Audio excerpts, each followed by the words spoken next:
¿Cómo están todos? Buenas tardes, ya estamos listos. Voy a dar inicio a la sustentación de la ingeniera Verónica Ojeda del programa de la maestría en telecomunicaciones con el tema diseño de un método pasivo de ubicación de una persona en ambiente de interiores basado en aprendizaje automático supervisado con datos obtenidos a partir de enlaces de comunicaciones en la banda de 28 GHz. Estamos todos los miembros de Tribuna de Valor. Por favor, Verónica, puedes iniciar. Listo, muchas gracias, doctora. Buenas tardes con todos. Estoy como host, disculpa, ¿sí? Hola, sí puedo compartir, estoy como host. Creo que ya puedes compartir pantalla. Yo dejé activado, si no, Lourdes si nos puede ayudar para habilitarle compartir pantalla. Ya. Sí, ya creo que ya se me habilitó, así es. Sí. Compartir pantalla, listo. Compartir.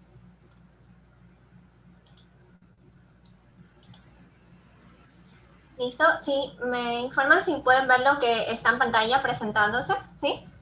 Ya.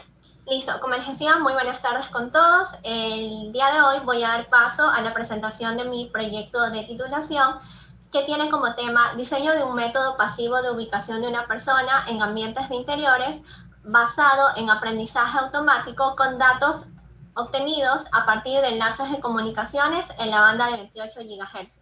Para ello he preparado la siguiente agenda que presentaré a continuación. Iniciaré con una pequeña introducción en donde abordaré la motivación del trabajo, la justificación y la problemática a resolver. Como segundo punto, tocaré los objetivos generales y específicos del proyecto para luego dar paso a los trabajos relacionados que han sido abordados en la revisión de literatura. Como cuarto punto, mencionaré el escenario de simulación que se ha configurado y luego la metodología experimental basada en aprendizaje automático supervisado Machine Learning. Finalmente, bajo estos diseños explicaré los resultados obtenidos haciendo uso de los algoritmos de Machine Learning para finalmente mencionar las conclusiones que surgen a partir de estos resultados y las respectivas recomendaciones y trabajos futuros. Entonces, como ustedes saben, hoy en día, dado el surgimiento de la pandemia y del COVID-19 se han generado múltiples desafíos referente al distanciamiento social. Y para en este caso ser una alternativa frente al distanciamiento social, surgen técnicas de detección de sujetos en ambientes interiores. Así pues, existen diferentes técnicas de detección, técnicas activas y técnicas pasivas. Técnicas activas que hoy en día se encuentran a disposición son técnicas en las que los sujetos portan dispositivos electrónicos, como en este caso anillos, dispositivos Bluetooth, ciertos tags, ciertos RFIDs o inclusive en ambientes exteriores el GPS para localizar a una persona.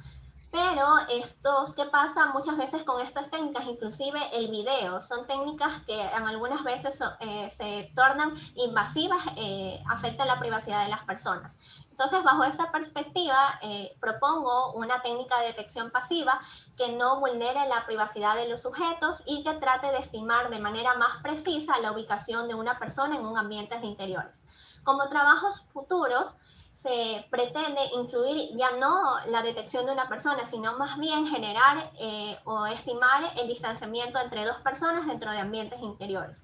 Entonces, para mi trabajo he propuesto los siguientes objetivos. Primero, como objetivo general, diseñar un método de ubicación de una persona en un lugar de interiores dentro de un edificio en la banda milimétrica de los 28 GHz usando técnicas de aprendizaje automático supervisado. Estas técnicas, dentro de ellas tenemos las redes neuronales y sobre todo estas redes neuronales la regresión lineal.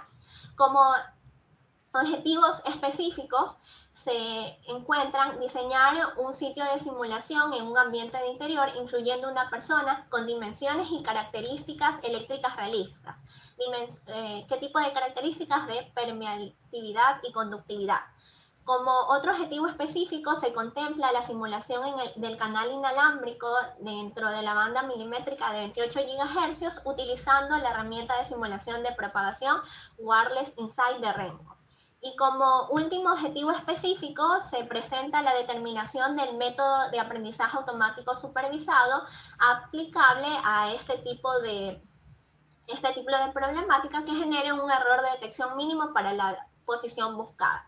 Entonces, he realizado una revisión de literatura previa para, de este modo, tratar de verificar qué es lo que han hecho ciertos autores hoy en día. Y dentro de esos autores se tienen investigadores como Pans, que estima remotamente la posición de unas personas mayores de diferentes individuos en ambientes de interiores y han utilizado Machine Learning y técnicas de procesamiento como PCA o Principal Component Analysis, que hace que se genere una resolución de detección de aproximadamente de 1 metro para ambientes cerrados. Por otro lado, el investigador Tsushida emplea algoritmos de regresión, también utiliza Machine Learning, pero lo aplica a un conjunto de datos de potencias recibidas también en ambientes de interiores, en espacios mucho más grandes, y emplea ya no métodos de detección pasiva, sino métodos de detección activa como Wi-Fi y Blink,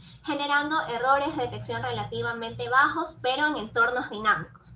Finalmente, autores como Lei desarrolla experimentos usando un número mayor de transreceptores, un número de aproximadamente 30 transreceptores en un ambiente de dimensiones considerables y que fueron geográficamente distribuidos en entornos cambiantes y que aproximadamente bajo el uso de la regresión obtiene una precisión de aproximadamente el 10%. Entonces, bajo esta perspectiva y luego de abordar y haber realizado la revisión de literatura, he propuesto 2 escenarios. En el primer escenario contemplo una configuración que hace uso de equipos transmisores y receptores direccionales, 248 sujetos dentro de este ambiente, como se puede observar, que fueron ubicados aleatoriamente a una distancia aproximada entre sujetos de 0.5 metros y con características muy reales o muy aplicables al entorno de ahora para el tipo de material del mismo escenario.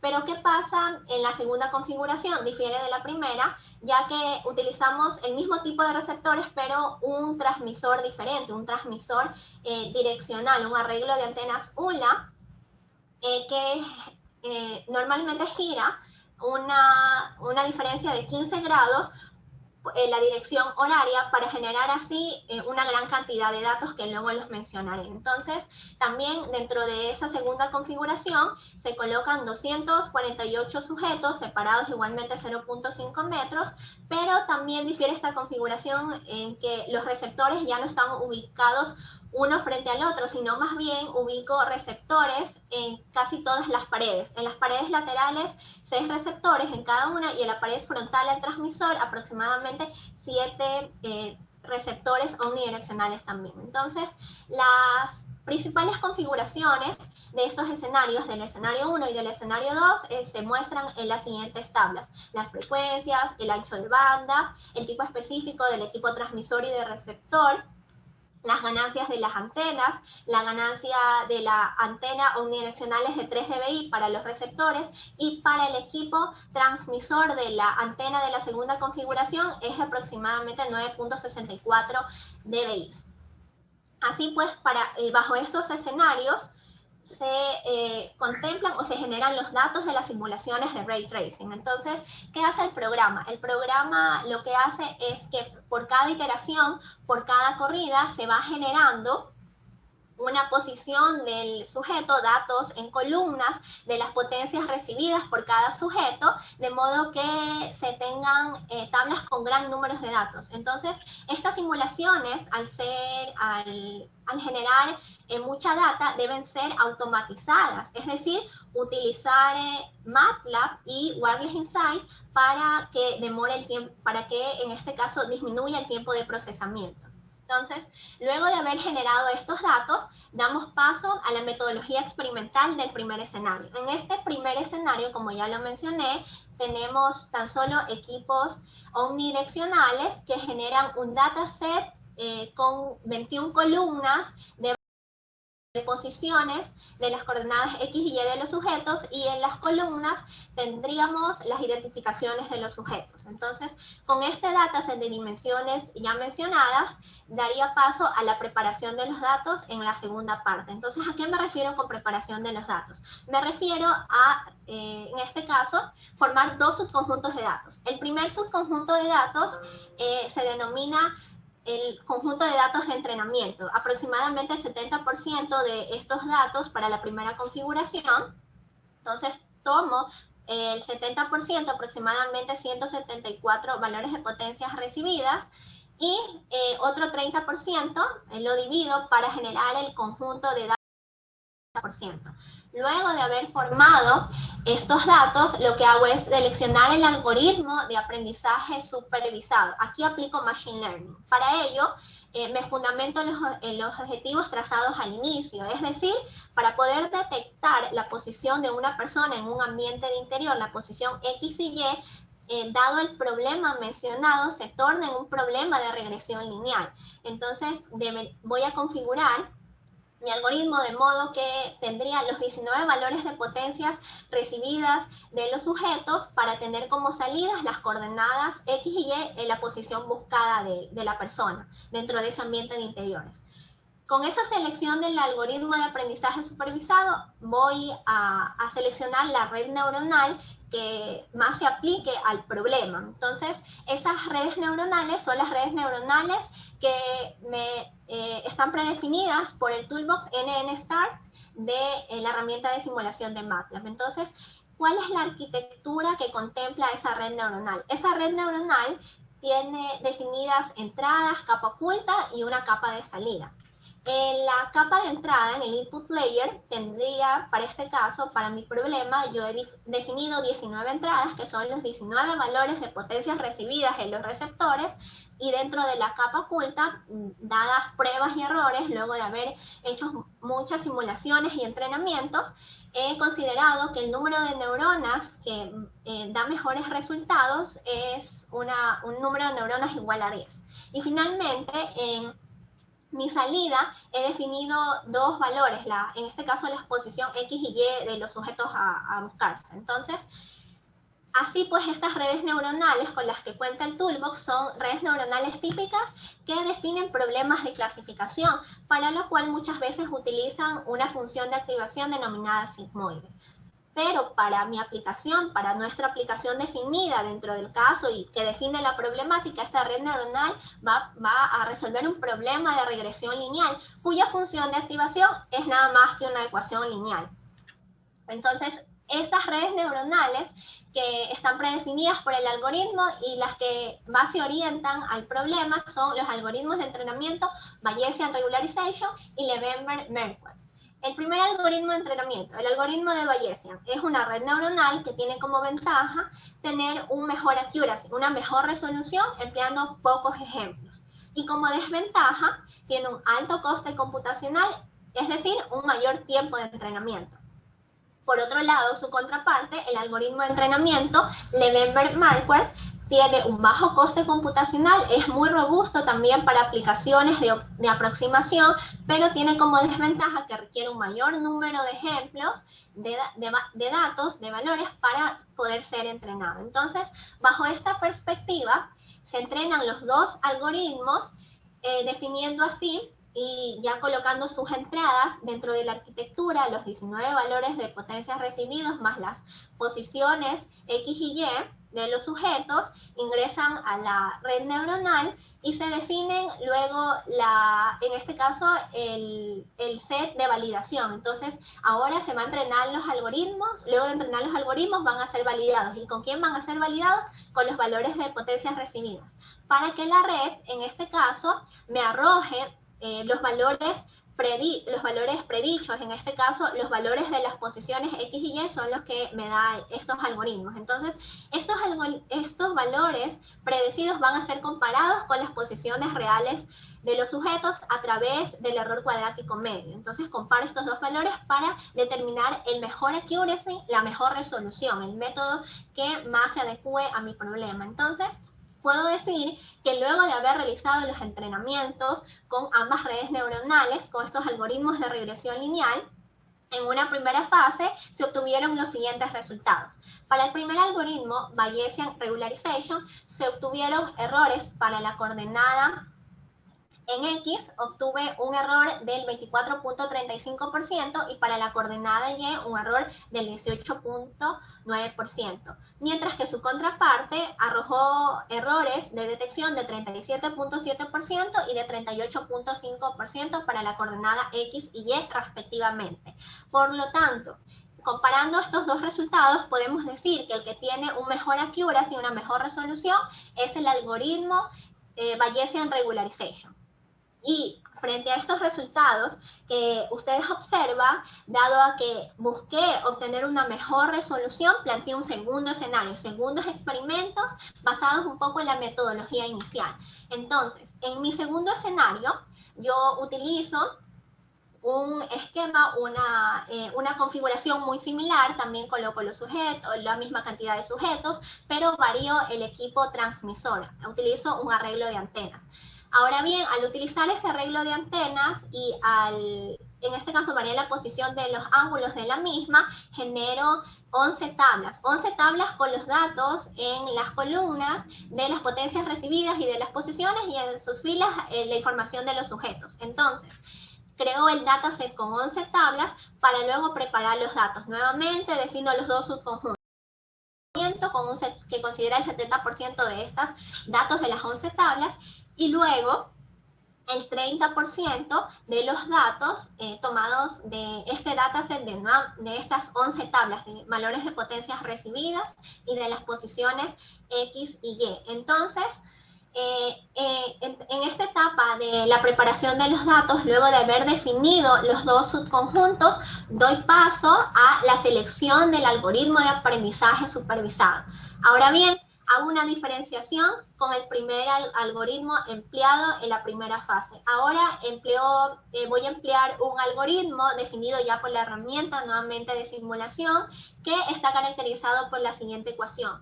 Tiene un parámetro de estimación, también cuenta con parámetros lineales en donde le voy a dar la información de las potencias recibidas y un parámetro de error, que va a ser el ajuste básicamente dentro del algoritmo. Entonces, este algoritmo de regresión lineal, para compararlos con el resto, también va a, en este caso, a tener como entradas los valores de las potencias recibidas con los cuales se va a entrenar y para en sus salidas estimar la ubicación de la persona. Independientemente, se van a obtener para este caso, bajo el uso de estos algoritmos, la posición X y la posición Y. Entonces, van a ser resultados independientes. Ahora bien, luego de haber mencionado cómo funciona el algoritmo o cuál es la ecuación característica de este algoritmo, doy paso a la selección del algoritmo. Entonces, estos métodos predefinidos por el programa bajo los parámetros lineales de estimación son los siguientes: métodos de regresión lineal, árboles de decisión, supervector machine, también el método ensemble Bagetry, que también es un método similar a los árboles de decisiones, y un método gaussiano. Entonces, el programa, la herramienta, realiza los entrenamientos con todos estos algoritmos que están predefinidos.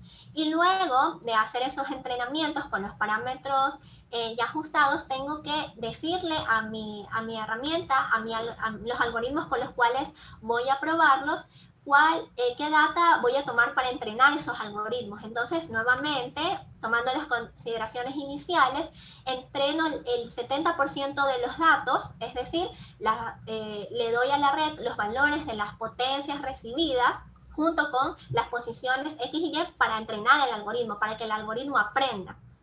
Lo hago tanto para la coordenada en Y, entonces ingreso esos valores y luego de haber dejado que el algoritmo entrene, ¿verdad? El algoritmo lo que me va a hacer es arrojar el mejor método de detección, entonces bajo los parámetros ya definidos. Y ese mejor método de detección es para la coordenada en X, el método Ensemble Busted Tree, que presenta un error de detección del 19.5% para la coordenada en X, y nuevamente se siguieron la misma metodología para hacer los entrenamientos para estimar la accuracy y la resolución del error de posición de la coordenada en Y. Entonces se obtiene así pues con el segundo método, el mismo método de Ensemble Busted Tree también, un error cuadrático medio de aproximadamente 16.39%. Entonces, de todos los métodos probados, este es el método con el cual se obtuvo una mejor resolución a los probados inicialmente. Así pues, puedo realizar una comparación final de todos los resultados obtenidos. Como inicialmente ustedes se pudieron dar cuenta, para el primer escenario probé los algoritmos de redes neuronales, las redes neuronales de Bayesian Regularization y Lemaitre-Marquardt, pero dado a que en su momento los resultados pudieron mejorarse, también los probé con el método Ensemble Busted Tree, estos métodos de regresión lineal, y también surgieron los siguientes valores, 26.25 y 17.6. Dado que aún creí necesario mejorar esta resolución, probé un segundo escenario, y en ese segundo escenario esos métodos de regresión me presentaron mejores resultados, como los que ustedes pudieron notar. Para la coordenada en X 19.5 y para la coordenada en Y 16.9. Y con ello he determinado el mejor algoritmo de Machine Learning que estime con mayor precisión a los comparados la ubicación de una persona. Entonces, bajo estos resultados puedo concluir lo siguiente. La generación de los datos debe ser automatizada, es decir, combinar MATLAB y Wireless Insight, el programa de radiocomunicaciones, debido a la gran cantidad de simulaciones que son necesarias para entrenar los algoritmos. Por otro lado, también se investigó la variación de los niveles de potencias recibidos en un conjunto de receptores, dada la presencia de una persona. Para este efecto, se seleccionaron o se configuraron dos escenarios distintos en donde se variaron las posiciones de los receptores y el tipo de equipo usando la banda milimétrica de 28 GHz. Así pues, estos cambios permitieron generar nuevos conjuntos de datos a partir de estas simulaciones de ray tracing en escenarios de interiores. Y finalmente puedo concluir que estos resultados mostraron que la precisión obtenida en el segundo escenario diseñado bajo el algoritmo de aprendizaje supervisado de Ensemble Busted Tree mejora en relación a las redes neuronales utilizadas inicialmente.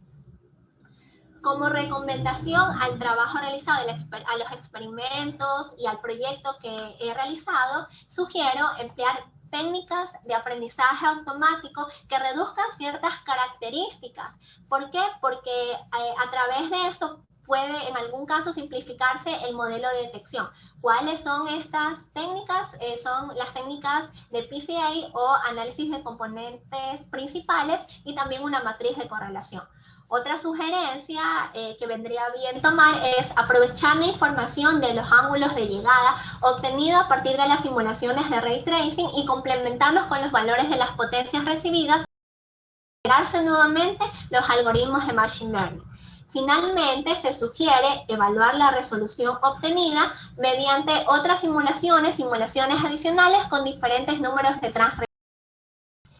Como trabajos futuros o trabajos que podrían realizarse a partir de esta propuesta, surge la realización de cambios en las posiciones y en la cantidad de receptores para obtener una base de datos diferente con la cual se puedan realizar nuevos entrenamientos que evalúen el desempeño del algoritmo frente a otros escenarios. Es decir, puede convertirse en un entorno dinámico. También se podría abordar nuevos ensayos utilizando nuevos algoritmos de Machine Learning en búsqueda del mejor, el que estime de manera más precisa la posición de una sola persona en ambientes cerrados. También se podrían realizar simulaciones de propagación cuando existe más de una persona en ese ambiente. También se puede realizar varios entrenamientos con redes neuronales y algoritmos de Machine Learning con datos tomados de ambientes en donde se considera ahora buscar el distanciamiento social entre dos personas, entre dos cuerpos ubicados arbitrariamente en ese escenarios de interiores. Y con ello también me gustaría presentar la bibliografía parcial, la revisión de literatura que he abordado, parte de la revisión de literatura que he abordado para la presentación de mi proyecto. Muchas gracias, eso ha sido mi exposición y en este momento creo que daría paso a las preguntas.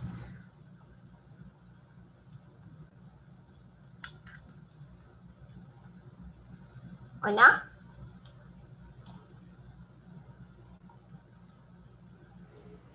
Sí, bueno, me imagino que María Antonieta debería indicar pues, cuál es el procedimiento que debemos seguir ahora.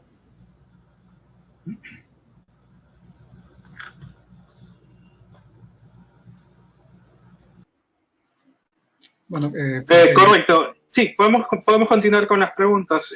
María Antonieta tiene un problemita con el audio, okay. con el micrófono. Sí. Listo. Bueno, no sé, pues Jorge. Sí, adelante. Hola, ¿qué tal? ¿Cómo estás? Sí, yo tengo una pregunta. Estaba viendo que para obtener los resultados que obtuviste, lo que hiciste fue un proceso en el cual tú tienes dos configuraciones y una vez que ya tienes estas dos configuraciones, trabajaste con un tipo de algoritmo, digámoslo así, de Machine Learning.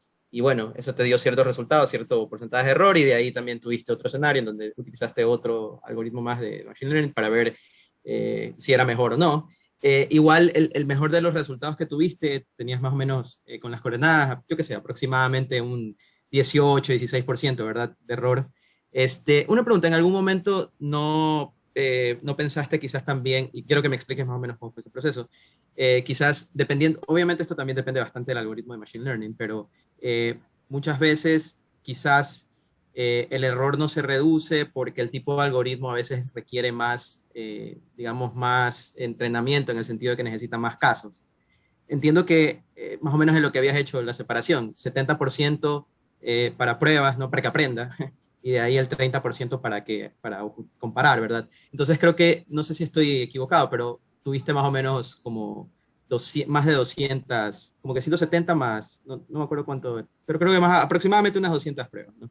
Quizás, no, ¿por qué no, explícame, no tomaste en consideración quizás tener más, digamos, más, una muestra más grande, o si era una limitación, eso también quiero. ¿Probaste con eso? O sea, quizás necesitaba tu algoritmo tener más, una muestra más grande. Sí, esa es mi Claro, pregunta. a lo mejor para poder obtener un mejor método de estimación, una mejor resolución, sí se hubiese requerido un mayor número de datos, de pruebas para poder generar esto mismo, pero dado a que realicé la revisión de literatura y vi que en este entorno utilizaban un número en este caso, transreceptores o números de equipos, a lo mejor mucho mayor, pero un espacio reducido, entonces opté por utilizar ese número definido para receptores y generar, dada la revisión de literatura, utilizar esos métodos y ahora variar, en este caso, variar el equipo, el transmisor, en base a la revisión de literatura, que no se ve que utilizan por lo general un solo transmisor, sino que utilizan un equipo transmisor y receptor que genere un número definido de pruebas. Entonces, como utilicé un transmisor y varios receptores, entonces al utilizar 19 receptores genero 19 valores de potencias recibidas más las posiciones, tendría en este caso 21 columnas, ¿verdad? Y tendría en las filas 248 y eso multiplicado por 11 genera un dataset mucho mayor y muy parecido al que a lo mejor se propone, considerando o haciendo un balance con la cantidad la revisión de literatura se menciona. Pero sí es verdad, utilizando a lo mejor un mayor número de datos mejoraría la resolución de los algoritmos. Por eso se lo propone en trabajos futuros. Ok, gracias. Esa era mi pregunta. Okay. No sé si tengas más preguntas, Jorge. Por el momento estoy bien. Sí, quería saber nomás cómo, o sea, Ya, bueno, el yo tema de tal los vez te voy a ejemplos, hacer sí. un comentario aquí. La verdad es que eso yo creo que te faltó un poquito explicar, Verónica. Y el tema de que, bueno, para este tema de la ubicación de una persona en forma pasiva, la persona, como bien lo explicó Verónica, pues no lleva ningún dispositivo, sino que el transmisor y los receptores están separados completamente, ¿sí? Entonces simplemente la persona pasa y al pasar, pues obviamente bloquea de alguna manera la propagación y ese efecto es el que se recibe en las mediciones, ¿verdad? El tema es que en este caso, bueno, hay algunos métodos, de hecho hay métodos que se aplican sin necesidad de Machine Learning, sino métodos directos, en los cuales obviamente se consideran toditas las posiciones de las personas posibles, ¿no?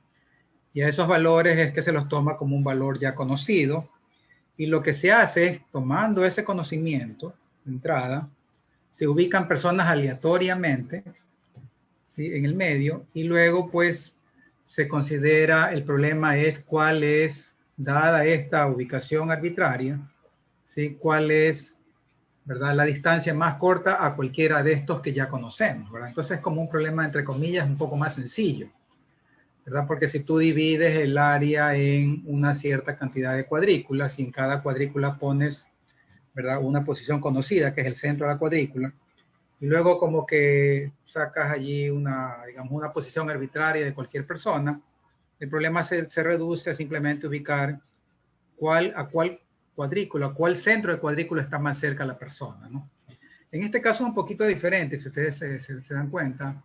Lo que ha hecho Verónica es, de eso, hay un tema importante, que ya lo mencionó también Verónica, es que normalmente para hacerlo, la gente en un área relativamente pequeña, en un área de interiores, la cantidad de transreceptores es realmente bien grande, es decir, la densidad de transreceptores que se requieren para hacer la estimación es realmente grande. Verónica mencionó uno de los estudios, pues más o menos 30 receptores, transmisores, receptores, no solamente, ¿verdad?, receptor, sino que transmite y recibe. Entonces la cantidad de enlaces ahí posibles realmente es grande. Entonces sobre esa base, verdad que es un problema un poco diferente si se obtienen unas resoluciones mejores. Pero en este caso Verónica quería explorar y dijo, bueno, pero la verdad es que, ¿cuál fue la idea que, digamos, también vale la pena explicar allí? Es que la idea es tratar un poco de llevar esto a la práctica, ¿no? Y la práctica es, no vale la pena, pues en un departamento, en un lugar pequeño colocar 30 transceptores, no es como práctico, ¿no? Entonces quería explorar con pocos receptores, con pocos transmisores, en este caso uno solo, ¿verdad? Y obviamente ir disminuyendo el número de receptores, ¿sí?, para ver cómo se resultaba esto de aquí y ver qué realmente resolución se obtenía. Básicamente eso es el trabajo que se ha hecho, ¿no? Obviamente, si se van colocando más transmisores, ¿verdad? De hecho, con Verónica estamos ahora trabajando ya en la extensión de esto directamente.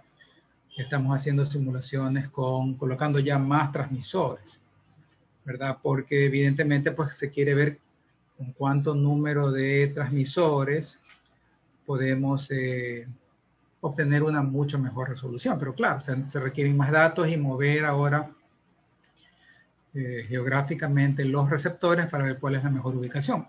El problema con esto es que realmente toma una cantidad extraordinariamente grande de simulaciones, ¿no? Por ejemplo, ahorita estamos corriendo ya con Verónica digamos un nuevo round de estos y ya tiene 3 días de simulaciones, ¿no? Recuerden que cada simulación, por ejemplo, en cada paquete se demora cada paquete, en una sola corrida se demoran por cada ángulo más o menos como 6 horas de corrida. Entonces tienes 11 ángulos, ahí tienes 66 horas por transmisor.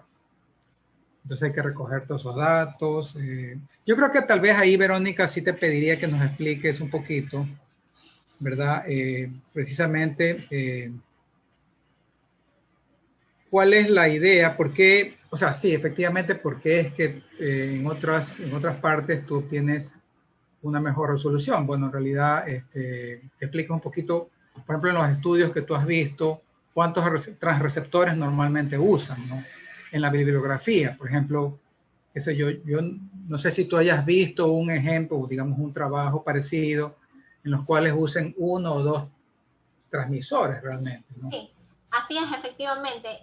Específicamente en el trabajo en el cual se menciona el uso de más equipos, más transmisores y receptores, es en el trabajo realizado por el señor Ley, en donde en una planta baja, básicamente distribuida normalmente como en una planta baja, utilizan aproximadamente 30 transreceptores separados aproximadamente 1 metro uno del otro en posiciones específicas, en un cuarto, en otro cuarto, y lo que tratan en un cuarto de dimensiones, inclusive en un espacio de dimensiones mucho menor al que hemos usado en este ejemplo. Entonces, lo que hace el autor es que cambia el escenario. En una primera simulación o en un primer diseño, lo que hace es coloca el sujeto en una posición específica. Para el siguiente escenario, otra vez coloca el sujeto, pero el sujeto ya no está a lo mejor, qué sé yo, en la misma posición que en la primera corrida, sino que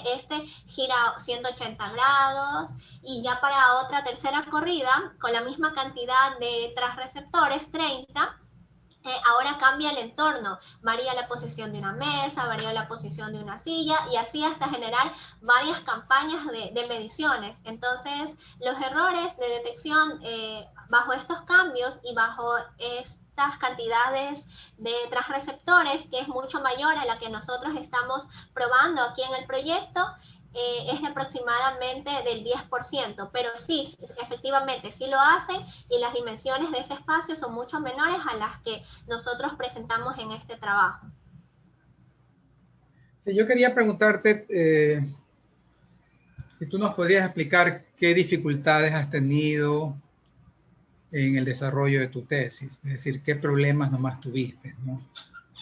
Ok, en cuanto a los desafíos, podría decirlo así, está la parte de la generación, de la procesamiento de los datos. Como yo lo mencioné en su momento, las redes neuronales iniciales probadas, sobre todo el algoritmo Bayesian Regularization, tiene un alto coste computacional. Es decir, que al momento de procesar los datos necesitaba un tiempo de simulación mayor a un día. A pesar de que el dataset no era considerable en relación a los que utilicé en el segundo escenario. Entonces, los problemas que sí tuve fue en cuanto al tiempo de las simulaciones. A veces esperar un día, 2 días para obtener los resultados de los entrenamientos tan solo. Entonces, aparte de eso, esperaba un mejor desenvolvimiento del equipo en el cual estaba desarrollando el procesamiento, ¿no? Por la alta demanda de coste computacional de esos algoritmos, ¿no? Entonces, y también, como usted lo mencionó, al correr las simulaciones de ray tracing, el generar esos conjuntos de datos de potencias recibidas de las simulaciones de ray tracing, tenía que complementarse el trabajo de Wireless Insight con MATLAB, y al generarse esa data a través de MATLAB, correr cada posición, cada variación de ángulo, toma muchas horas, inclusive días, para recién obtener el conjunto de datos que luego pasará a ser entrenado con los algoritmos de Machine Learning. Entonces, sumémosle los días que tengo que considerar para tan solo obtener el conjunto de datos de entrenamiento y validación, más el tiempo que tengo que considerar para realizar los entrenamientos. Básicamente, probar cada algoritmo o cada escenario o cada propuesta se tornó más de una semana en algunos casos. Esos fueron los desafíos, básicamente. Ok, no sé si hay alguna otra pregunta respecto del trabajo realizado.